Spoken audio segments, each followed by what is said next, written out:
जीवन में सफलता उसी को मिलती है जो अपनी सीमाओं के बारे में सोचने की बजाय उन्हें पार करने का तरीका ढूंढता है। आज की कहानी आपको यह सिखाएगी कि आपके जीवन की कीमत आप खुद से कैसे तय कर सकते हो। एक समय की बात है, एक लड़का 12वीं कक्षा में पढ़ता था। वह पढ़ाई में थोड़ा कमजोर था। कक्षा में जब उसके मार्क्स कम आते थे तो उसके टीचर उसे डांटते और बाकी बच्चे भी उसे लूजर कहकर चिढ़ाते थे। उसे कोई बात करना पसंद नहीं करता था। वह बहुत परेशान और अकेला रहने लगा।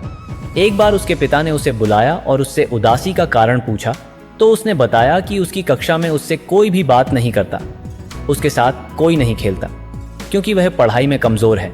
पिता ने उसकी सारी बात सुनी। फिर वे अपनी अलमारी से एक पुरानी घड़ी लेकर आए और उसे घड़ी दिखाते हुए कहा, बेटा, यह जो घड़ी है यह तुम्हारे दादाजी ने मुझे दी थी। ये लगभग 200 साल पुरानी है। मैं इसे बेचना चाहता हूँ। क्या तुम मेरे लिए एक काम कर सकते हो? बेटे ने कहा, जी पिताजी। पिता ने कहा, तुम इसे कबाड़ की दुकान पर ले जाओ और कहो कि तुम इसे बेचना चाहते हो और देखो कि वह तुम्हें कितने पैसे ऑफर करते हैं। बेटा कबाड़ की दुकान पर गया और वापस आकर बोला, पिताजी, वह मुझे 100 रुपए ऑफर कर रहे थे और कहने लगे कि यह बहुत घिसा पिटा हो चुका है।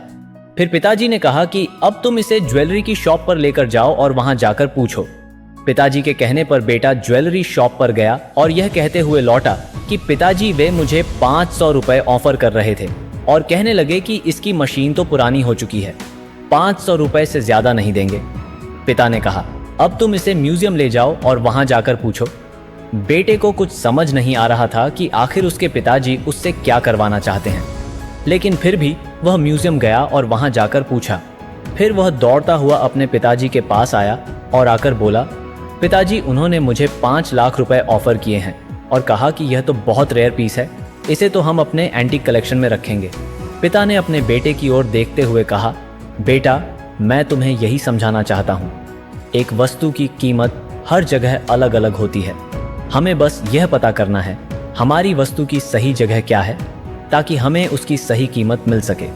इसी तरह हो सकता है कि तुम अपनी पढ़ाई में अच्छे ना हो, लेकिन इसका यह मतलब नहीं कि तुम लूजर हो और तुम कुछ नहीं कर सकते। तुम्हें यह पता करना होगा कि तुम किस चीज़ में अच्छे हो। यदि तुम यह पता कर लेते हो और उसी दिशा में मेहनत करते हो तो एक दिन तुम निश्चय ही सफल इंसान बनोगे।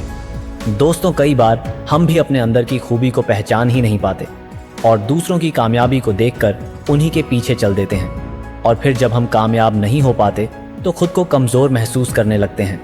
इसलिए अपने अंदर की आवाज़ को पहचानिए और आगे बढ़ते रहिए।